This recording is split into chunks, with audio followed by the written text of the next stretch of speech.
You are listening to Let's Talk Trio on podcasts. Keep up with the latest episodes by downloading the Podbean app or stream episodes via our social media accounts. Search for Let's Talk Trio on Facebook, Instagram, and Twitter.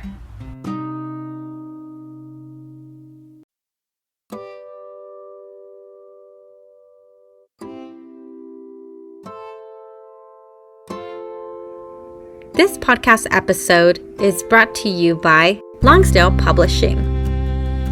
Is your program seeking ways to assess your students' college readiness? Does your program need a tool to document the effectiveness of your program?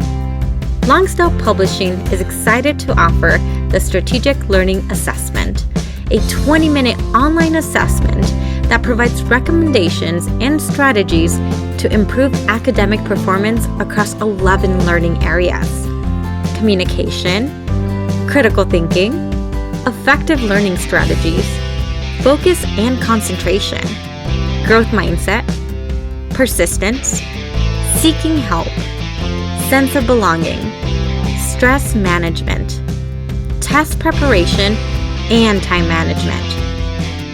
For as little as $3 per student, the Strategic Learning Assessment identifies strengths and areas for growth, along with tailored recommendations for each learning area.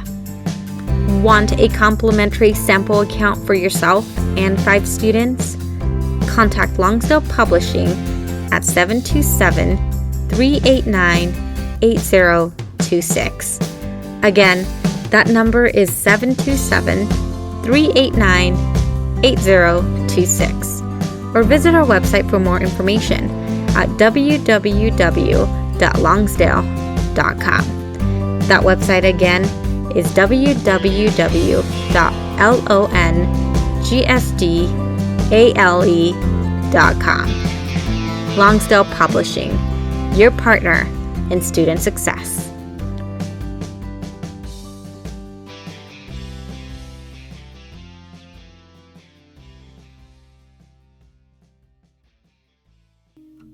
This episode is sponsored by Student Access. Student Access, the leader in Trio software.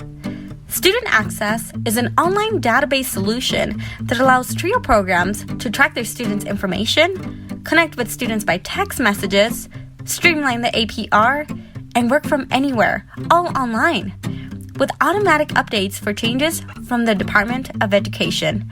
Their technical support team includes former Trio staff and has over 50 years of combined experience working with Trio. Make it easier to focus on your priority, the students. For more information and to request a free demo, visit their website at www.studentaccess.com or call them toll-free at 1-800-801-1232. That website again is www.studentaccess.com or 1-800-801-1232. Be sure to share your favorite episodes on your social media by tapping that share button. This is a great way to support the podcast. Now here's your host, Juan Rivas. Thank you, Amelia, for that wonderful introduction. Hello, listener, and welcome to this episode of Let's Talk Trio. This is Season 7, Episode 17. I am your host, Juan Rivas. Before we begin, some community announcements. Trio Nation, be sure to call your congressional representatives to defend the TRIO programs. The Trump administration is seeking to eliminate the TRIO programs in their most recent proposed budget. Take action now by spreading the word and contacting your congressional representatives. Let them know TRIO works. In today's episode, we have Tyler Loven, graduate of Metropolitan State University in Denver and TRIO Student Support Services alum. Tyler's on the podcast to share his own life experience, his educational journey, which involves transferring to a different institution, and graduating from MSU Denver. Coming up in just a bit, Tyler Loven. A heartfelt thanks to our individual supporters, Angelica Villalpando, Rosario Riley, Dr. Ryan Barone, Dr. Jamie Motley, Dr. Jeff Naputi, Angelica Valdez, Felicia Rivera, Eric Lamaster, Jeff Calden, and Jaded Electronics. Thank you to our corporate sponsors, TrioJoblist.com, Nosotros Education Center, Longsdale Publishing, Student Access, and thetriostore.com, powered by Proforma. Visit www.thetriostore.com, your source for Trio graduation stoles. Thank you all so much for your continued support of this podcast. You too can be a sponsor of the podcast. Head on over to Patreon and search for Let's Talk Trio. Choose one of 4 patron levels. You can support this podcast for as little as $1 a month. If you own a business that serves the Trio community and want to sponsor the podcast, we have different sponsorship packages available. Contact us for details. Become a supporter with a one-time donation to the podcast business PayPal account. Our business handle is Let's Talk Trio. Your support helps lift Trio voices. If you would like to nominate a participant, staff, or alumni to be on the podcast, send us an email at letstalktrio@gmail.com. That email again is letstalktrio@gmail.com. Again, a great episode featuring Tyler Loven, Trio Student Support Services alum and graduate of Metropolitan State University in Denver. Sit back, relax, and enjoy this episode.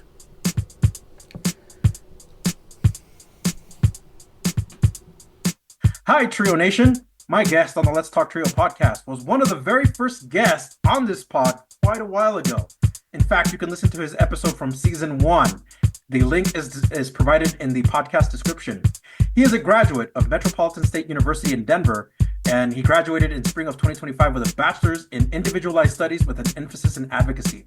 We welcome back to the podcast, Tyler Loven. Tyler, welcome. Thank you. Thank you for having me. I'm excited to be back. Man, it is so good to see you, first of all. It's been a minute, and we last saw you when you were still at Colorado State University. Since then, obviously, things have changed. But before we get into that, I know that you and we remain connected through social media. We occasionally pop in, and you like one of my photos, or I'll go in and check in like one of your photos. I really love that you recently graduated from Metropolitan State University. Yeah, it was a great university. I've really enjoyed keeping in touch, following your podcasts and all that, and it's amazing how much it's expanded over the years. Right, I hear that because you remember you were one of the very first guests that I had. We were a very small podcast, and now it's grown and it's now like nationally. It's reached a national audience, so people are hearing your story, hearing various Trio stories. So in the last episode we had you on, you were a student at Colorado State University. In fact, that's how we connected. You were a student of the Academic Advancement Center through the Trio Student Support Services program. Obviously, things have changed. Can you tell the audience about this change? Well, during the spring of 2020, before the pandemic hit, I had taken that semester off. And I'm very grateful that I did. That was a very smart decision, because by the time the pandemic came around and everybody was making that switch to online, mm-hmm. And I was working at Central Receiving with the university up there at Fort Collins, and I was watching a lot of the other student staff making that switch and talking about it. Oh, it's so stressful. I don't know what to do. I'm so used to in-person classes, and like, man, I'm glad I took this semester off. Mm-hmm. Mm-hmm. And I was still, and not to bring too much emphasis on the negative parts of that time, but at the time, I was dealing with some issues at the time, and there was one point when things were kind of heavy for me. Excuse me. Where I was like, I need to make a change. Something needs to happen. Something needs to change. I'm not getting very far at CSU, and so a couple of friends of mine from the community college I went to, their names are Sebastian and Dominic. I was talking to them one day on Facebook on video chat, and they're going to school at Metropolitan State University, and they're like, yeah, it's kind of Metro. It's much like public community college. I think you really like it. I was like, okay, well, what do I have to lose? So Yeah. I got in touch with Betty, my advisor at the AAC. I got in touch with the Trio director at Metro. Allie, who's not there and who's no longer in that position now. And I was like, hey, this is who I am. I'm looking to transfer. What do I need to do? Uh-huh. And so we connected over Zoom that summer. And I told her, and she was asking questions like, what do you have an idea of what major you want to go for? I was like, well, no, and I told her what I wanted to do, working with people on the autism spectrum. And so Allie, she was so awesome. She knew how to deal with me because she's worked in the autism field before. Um, and so she suggested that I major in human services, concentrate in nonprofits. Uh-huh. And those were the instructors I had in there were amazing. They were really helpful. I learned so much. Eventually, the concentration got phased out because of low enrollment, which really sucked. But for me, it was a kind of a blessing in disguise because I was looking to switch out of that concentration anyway. Uh-huh. And so that's how I got into the individualized studies program. Because with the individualized studies program, unlike like history or communications or business, where all the classes are laid out, I had the autonomy to pick up my own classes to gear toward what I wanted to do. And part of that entailed writing a thesis type essay saying, hey, these are the classes I picked out, this is why I want to do with my life. So can you tell me a little bit about that? Because what was your major before you transferred to MSU at Colorado State University? What was your major? Well, I was a psychology major at the start, and then I switched over to the human development family studies Mm-hmm. concentration. Mm-hmm. And so I understand the degrees are set up a certain way, as required by Department of Education and all that. For me, I felt like when I was with psychology, I just felt like I wasn't going very far with it. Mm-hmm. But that's on me. And with the HDFS program, there were classes I was taking at like a 3,000 level. That a lot of stuff I was learning was important and it was valuable, but a good portion of the content I learned in my psychology classes at the community college. And so I guess, and I'm not saying that as a bad thing on the university. That was really my issue. But for me, I was just kind of bored because I was just because I was learning things that I had learned before, and yes, it was very valuable information, like growth of development from infancy to teenagers, and gerontology areas, um, and so um, and so and so there's a lot of and so yeah, there's good things about each of the programs. I learned valuable things from each of the programs. I think the biggest problem for me was that I was kind of how I come from a community college, Mhm. and then going to a big university like CSU where there are like just like roughly 35,000 students. That was quite an adjustment for me, Mhm. and Mhm. I think I just didn't know how to adjust to that and how to succeed in that kind of environment. And so kind of going back to like switching over to Metro, and I'm so grateful for Sebastian and for Dominic for convincing me to go Metro. If it wasn't for them, I would not have got my degree. Wow. We'll be right back after a word from our sponsor. Are you seeking guidance to enhance your TRIO project's effectiveness and success? Look no further. Nosotros Education Center, NEC, is here to empower your TRIO project with expert consulting services. NEC's mission is to promote the effectiveness and impact of TRIO programs.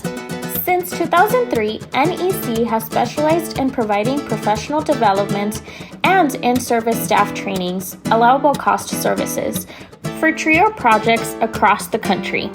The team at NEC, with over 60 years of combined TRIO experience, offers customized workshops and seminars for project staff, compliance assessments, external evaluations, working on and submitting APRs, database customization and training, development of policies and procedures manuals, and project implementation or reorganization services. Additionally, NEC has secured over $774 million in federal funding with a 92% success rate through their live and on-demand proposal workshops, assistance with data collection and review, detailed technical reviews, and comprehensive proposal development services.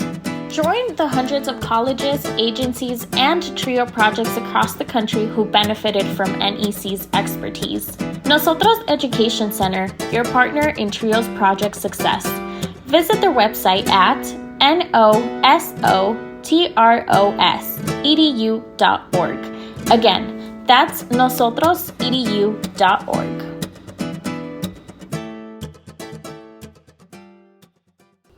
And now, back to the podcast. So this was a huge move, changing from one school, figuring out a new graduation plan, and now you're a graduate of Metropolitan State University. How did you manage this entire change? Because the transition sounds rough. Was it difficult? It was a bit of it was a transition, like any big transition is. Thankfully, I had the right support systems. I had Betty Sims who was my advisor at CSU with the TRIO program, and I had Allie, who was my advisor when I transferred to Metro. She's awesome. She's amazing. And last I heard, Allie was working with the State Board of Education and teaching classes at DU, I believe. Wow, that's awesome. And and we actually connected on a lot of things because she also was a Pueblo native, went to PCC, got her undergrad, got her bachelor's at Metro, and then wanted to get her master's and doctorates at other universities in Denver. Hmm. And she also, like I mentioned earlier, she has experience working with autistic people, so I think that was very helpful for her to deal with me and helping make the transition easier for me. And so huge shout out to her for that. And huge shout out to Betty and to Melly for their roles in my journey and for your role in my journey. You did all the work, man. You did all the work. Yeah, all three of you in Fort Collins were huge roles in my success during my time at Metro. You for getting my story out now twice. and even in small ways mentoring me in a way, and that's why I got with Betty and with Melly a lot of mentorship, because when I transferred to CSU, I was very naive, very uninformed about a lot of things. Mm-hmm. Because just before the pandemic hit and everything that came with that nationally and globally, Melly and I had conversations that I never had before, like that I couldn't have before with other environments. Mm-hmm. She really helped me understand issues within immigration. Mm-hmm. And that was something and I'm not angry at like family or people that I knew before Fort Collins, because I didn't know how to have those conversations. Mm-hmm. or anything like that. But Melly just really knew how to explain things to me in ways that was meaningful and that I could understand. and that's where a lot of the rest of my journey came in, because with Metro, with the human services program, I was required to take multicultural issues in human services, which take a lot of those hard conversations, like immigration, race, LGBT, and and other such things like that. Mhm. And that's where part of my coursework lays, and is in those hard conversations, because with autism, that doesn't discriminate. It impacts so many different communities. And in fact, when I was diagnosed on the spectrum in '95, the rates were roughly 1 in 500, and it was primarily white boys being diagnosed, Mhm. whereas today it's roughly 1 in 36. And based on what I read and researched, a lot of that is a lot of awareness, a lot more education in the last 30 years, um, and a lot more people of like gender and racial and ethnic backgrounds are being diagnosed. And this might be getting to another question we have ahead, but one of the things I was able to do at Metro was something was be a part of a program called Brother to Brother, and that's a group run run by a guy who tries to does everything to help help urban men in a city in areas like Denver and the Mhm. surrounding areas, and of like I mean it's open to all men of all ethnics and races, but his main goal is to help, if I understand it right, is to help people of like racial and ethnic backgrounds. And I'm very grateful that he let me participate so I can understand the different experiences better. Mhm. And with that program, they started a thing called an event a annual an annual event called the Men of Color Summit, which entails of it's basically an all day thing. Like there's a breakfast, you get a goodie bag with a little pencil bag, a long sleeve shirt with the amount of color on it on the front of it, and there's speakers, there's breakout rooms, and so when it first started, I signed up, I went to it, listened to the speakers, I did the breakout rooms, and now I mean, I know I would learn a lot from it, but I learned more than I initially anticipated. And I'm very grateful for that opportunity to hear from the various speakers and the other people that were there and participating. Wow, that's amazing. And I know that we're gonna get more in touch with like what your degree program entails, but can you tell me like the major difference that you experienced between Metro and Colorado State? What were some similarities? What were some things that you really liked about both universities or and colleges? And ultimately, what drew you to MSU? Um, well, when I was looking at Metro after my friends recommended it, um, I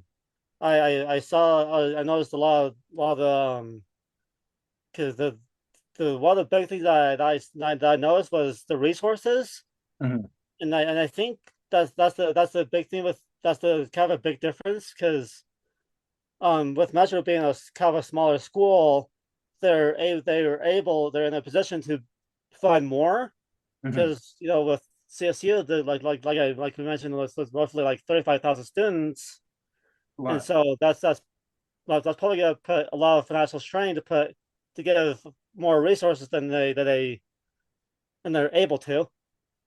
But CSU, I there were resources that I did benefit from with CSU, like the standard disability office, which I was able to get accommodations. Um, I was able to um, I was able to participate in the Rounds Against Hunger program, and that was really beneficial because that I was with the busy schedules of student life, you Right. know, you just don't get a whole lot of time to sit down and eat at all, and I'm a True. big foodie, and so yeah, that was a great thing to have there. And with Metro, I had they have something called the CARES team, Mhm. which connects you to housing options, housing programs, food stamps, to food pantries, and many other supports. If you're experiencing mental health issues or interpersonal issues like professional and personal, they'll help you connect to different resources within the community and within campus. Um, there's the and then there's in both universities I was a participant in Trio, Oh, right on. um, and and that was another difference with the size of the offices with because you know how the Trio offices and at CSU is huge and it's massive, but and with the one at Metro, you could probably fit the whole office in the computer lab at Metro and the tutoring office. Yeah. And, so going from something that was that big to something that small was a bit of an adjustment. Yeah, absolutely. Can you talk about your degree? Like you went from psychology to human development studies to this new major. Talk to us about that. And what is it in? And how did it impact you? Or what was it the thing that you liked about it? Well, like I mentioned, I was when I transferred to Metro, I was a human services major concentrated in nonprofits, and there's so many great concentrations within the human services program, like fire sciences, at-risk youth, mental health, and last I heard, the nonprofit concentration got moved to the business degree program. Mhm. So so so yay for that. Um, but when they got phased out of the human services concentration, um, and at the time I didn't know until I talked to the department advisors, Angela. She was awesome too. So I talked to her. I was like, hey, I'm kind of wanted to get out of this concentration. What can we do? She's like, well, you're in luck. That concentration is being phased out. My best advice would be to check out the individualized degrees because the mental health concentration would add another year to my to my education. It's like, okay, let's see what individualized studies has to say. Mhm.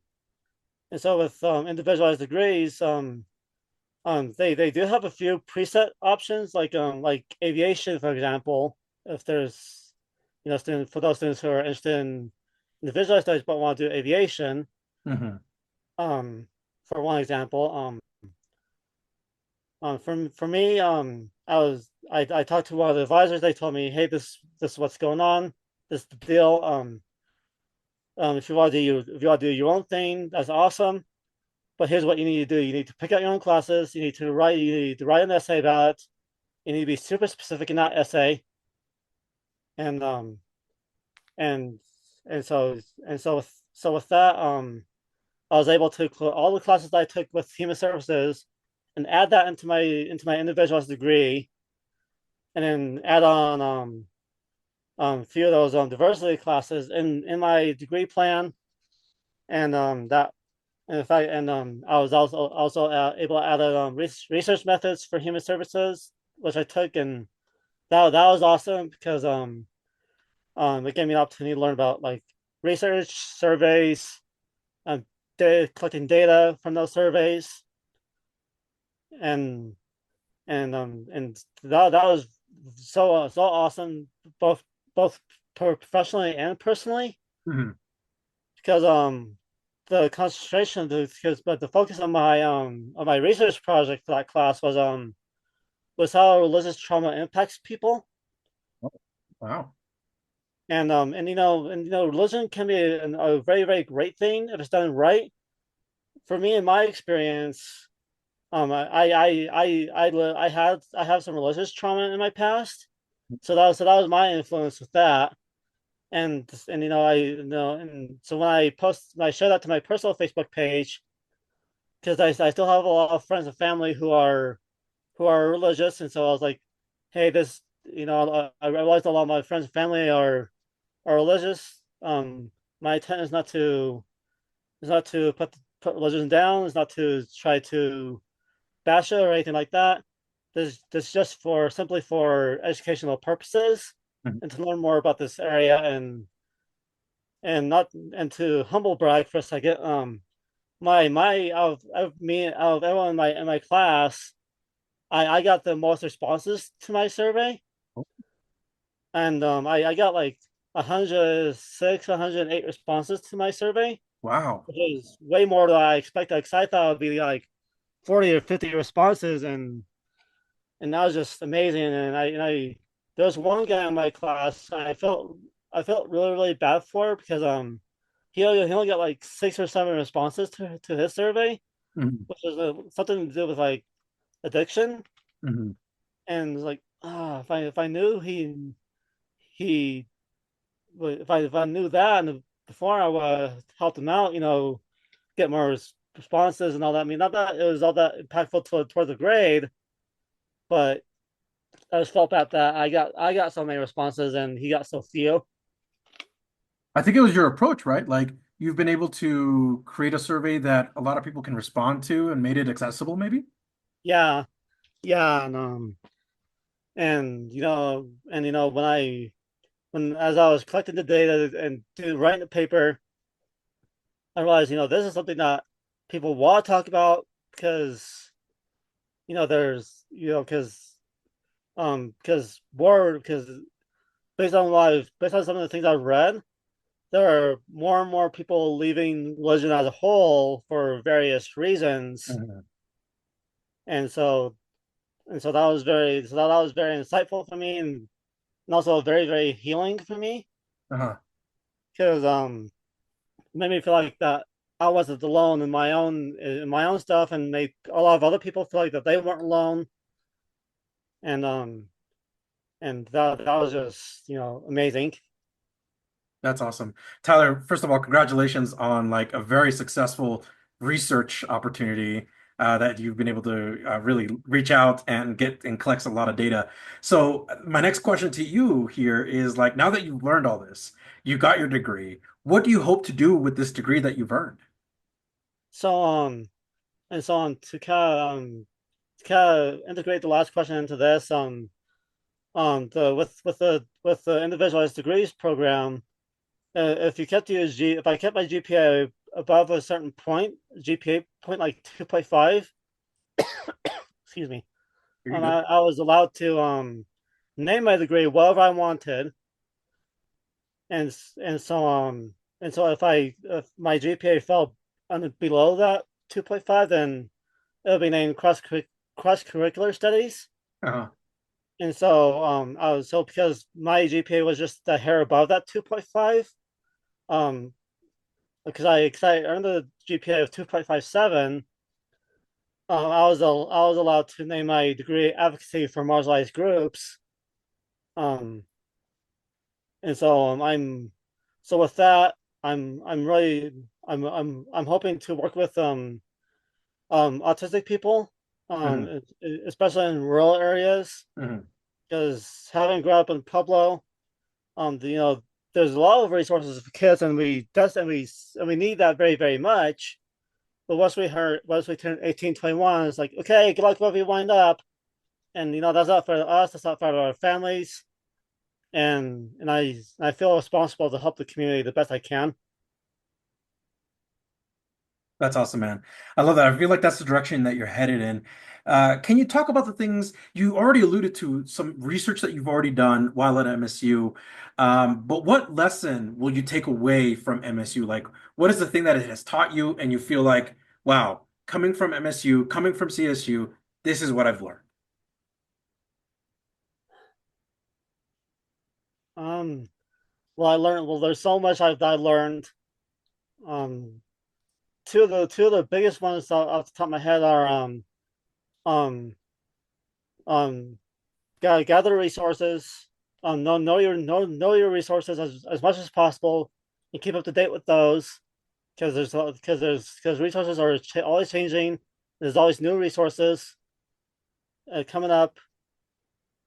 Excuse me. And the other lesson I learned was always be mindful of others and others people's experiences, because we I because I know we never know what other people are going through. Or okay, so I was talking about my friend Amber that I knew from Metro.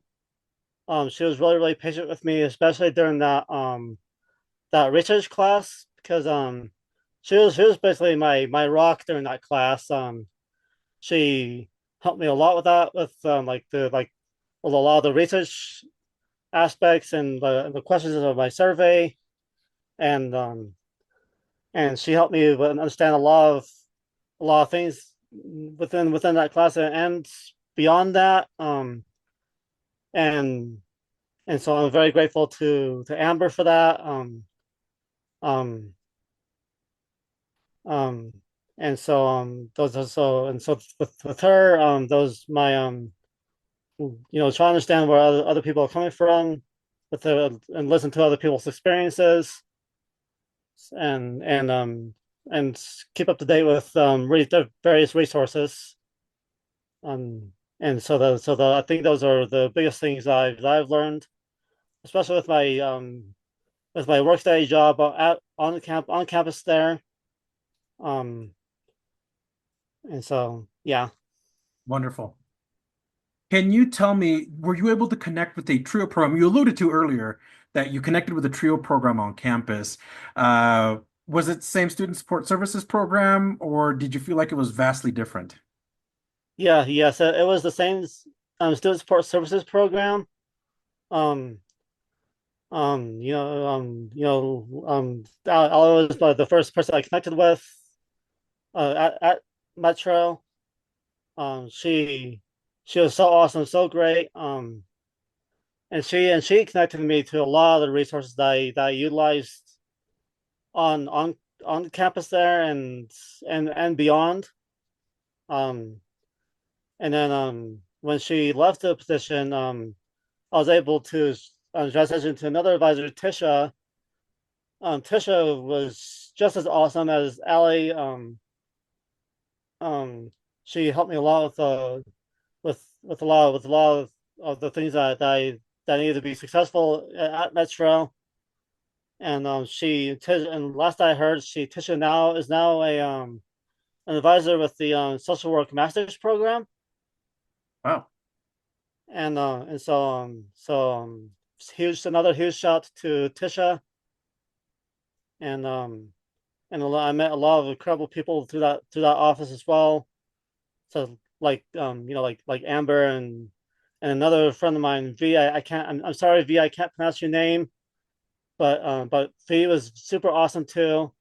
Um, um, she she was one of those people that was really impactful for my life, and in fact, she did a lot of did a lot of volunteer work with with people on the autism spectrum too, and I thought that was amazing, and it meant a lot to me that that there are people who are volunteering their time and their resources to improve to help improve the lives of people on the spectrum. And so another huge shout out to V. What services or what support did you receive while at MSU? Well, other than Trio, I utilized the disability office. My advisor in the disability office was Melissa McCormick. She's another awesome person. We connected a lot. We She helped me get the accommodations that I needed. Um, there was the CARES team that I mentioned earlier. There's the the food pantry, which is basically like a 7-Eleven there. And what was awesome about the food pantry there was that it, all everything you could get would go on your card, your student ID card, Mhm. and there are points associated with each thing, with each type Oh, of thing, like a frozen items, fresh items, canned goods, um um um what's produce, like vegetables, fruits, and that was very very helpful with help me build up a kind of like a food pantry a little bit.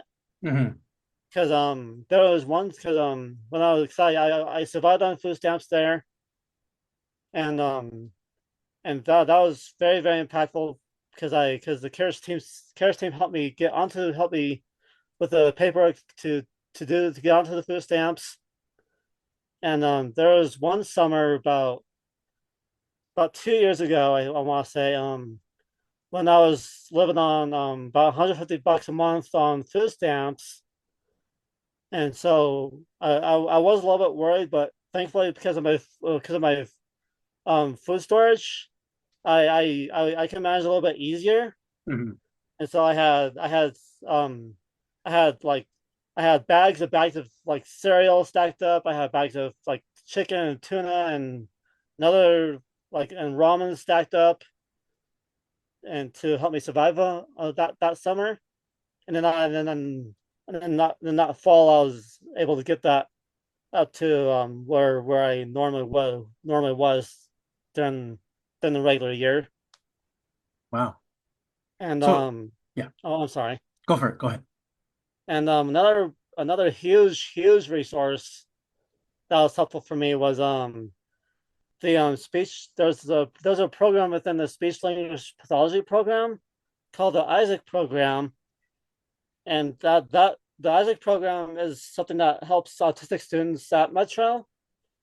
And they took and when I joined that support, especially a support group for autistic students at Metro, and when I first joined it during the pandemic, they had a couple of different neat little aspects to it. Like there's the weekly conversation um meetings, and then they had a separate thing for gaming for those of us on the spectrum who loved the game. And then that was really interesting. The woman who started that program, Shiva, she had a lot of experience working with people on the spectrum, and so that was something that really helped me out a lot. Thank you, Shiva, for what you did and all that. And she eventually went on took a personal leave, and for and then for for whatever she was needing, and she eventually took a job in Ohio. And so there was another woman named Laura, who is so awesome. She took over the group when it was virtual, and as the world was coming back to in person in like 2021 and then and forward. And Laura's awesome. She's amazing. Another huge shout out to her. Both her and Shiva really helped me out with like social skills and social anxiety. And I'm very very grateful for both. I've known a lot of great people through that support group. A couple of which I'm still in touch with, and so huge shout out to the to that and to the speech language pathology program, which undergrad and graduate students participate in in that support group as part of their as far as their curriculum to and all that. And I think it's part of their senior experience. I'm not 100% sure how that works. Absolutely. That was another wonderful resource. So now that you've graduated, what's next for you? Well, I've been searching for months and months for a job within the field at various autism centers within the Pikes Peak region. Um, I had two interviews earlier in the week, and they and both the places that I interviewed that want me to come in for a second interview, which I did not expect that at all. Yeah. And and both the areas that I interviewed for, they're they do pediatric services for Oh, wow. kids on the spectrum. Uh-huh. So and the positions are both positions are for registered behavior therapists, which which would entail of me working closely with a ABA therapist, um, implementing different therapies to help each kiddo out with various with what each kiddo needs, and and also with a lot of play therapy as well. Right on. So what keeps you busy on your day to day? Just keep on applying for jobs within within the industry. I also moved back home to help my mom out with some of her stuff because she's mobile limited, and she and so she needs someone to help her out with some of the basic things like grab a bowl down from an upper cabinet, or to or to move laundry from like the dryer to like the bedroom, because it kills her physically to do things like that. And so I'm grateful for the opportunity to be there to help her out, especially since she's one of the people that that's inspired me to want to do what want to work with people with disabilities. Um, and she's also told me about a lot about Temple Grandin, who I'm so grateful I've had the opportunity to meet and talk with on three different occasions. Um, yeah, three different occasions. And so I mean, I know I'll never be able to make the kind of impact that Temple's made on in the autism world, but if I can make even a fraction of the impact that Temple's made, I'll be satisfied. That's a wonderful like person to look up to and to create that aspiration for yourself. That's amazing, Tyler. And I know that you're going to be just as impactful in whatever field that you end up in, that you're going to make a huge impact.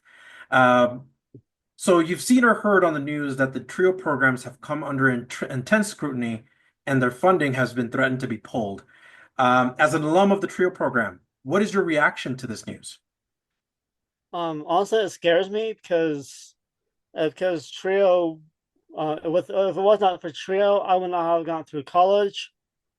Um, no, I would not have met the people that I met and gotten the mentorship that I gotten. Um, and also I'm also a alum of the Job Corps program. I went to the one outside of Grand Junction, and Job Corps was Job Corps was hands down the greatest thing I ever did for myself. Because if it wasn't for Job Corps, I wouldn't have gone to college. I wouldn't have gotten the trail, and I would not have been impacted as much as I have by both programs.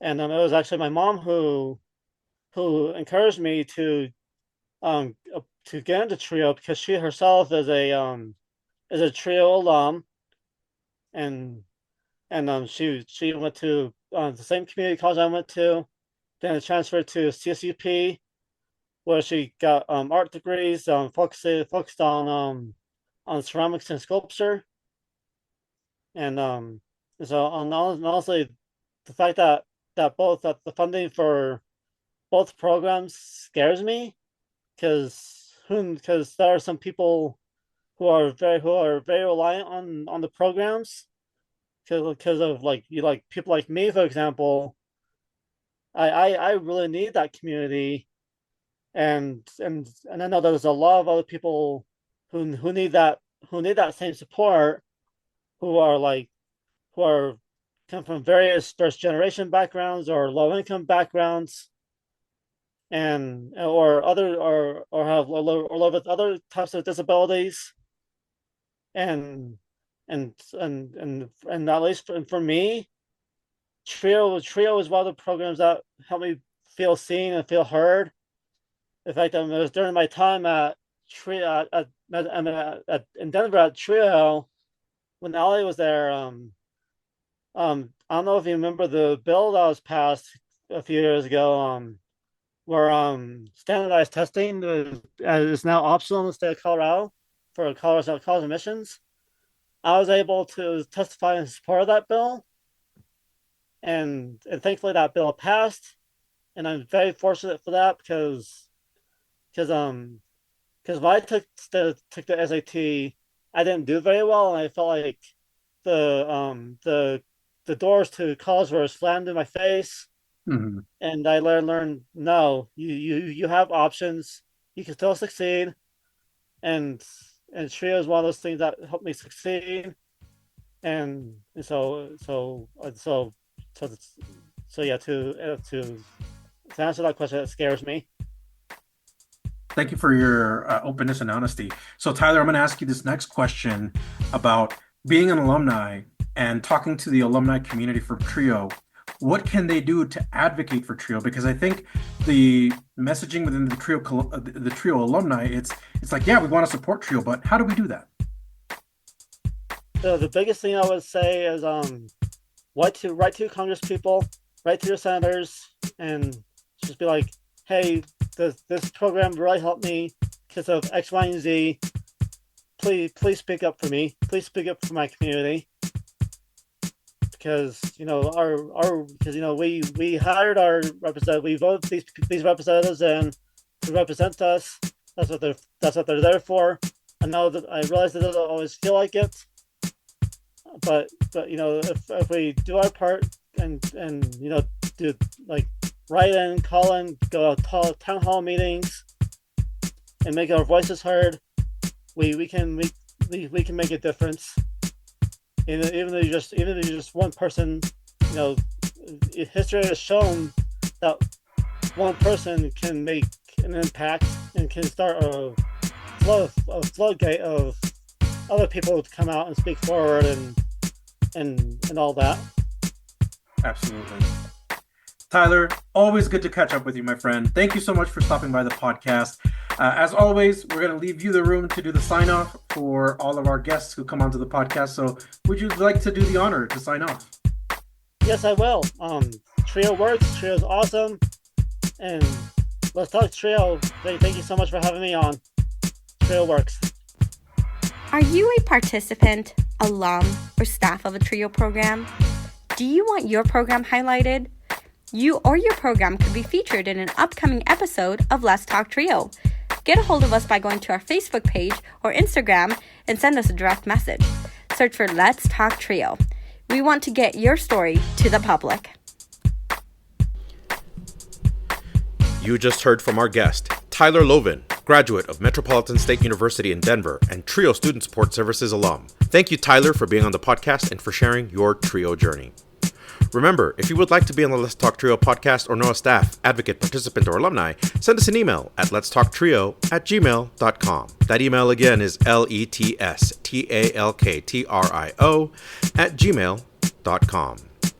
A heartfelt thanks to our individual supporters, Angelica Villalpando, Dr. Jamie Motley, Dr. Ryan Barone, Dr. Jeff Naputi, Angelica Valdez, Rosario Riley, Felicia Rivera, Eric Lemaster, Jeff Calden, and Jaded Electronics. Thank you to our corporate sponsors, TrioJoblist.com, Nosotros Education Center, Longsdale Publishing, Student Access, and The Trio Store, powered by Proforma.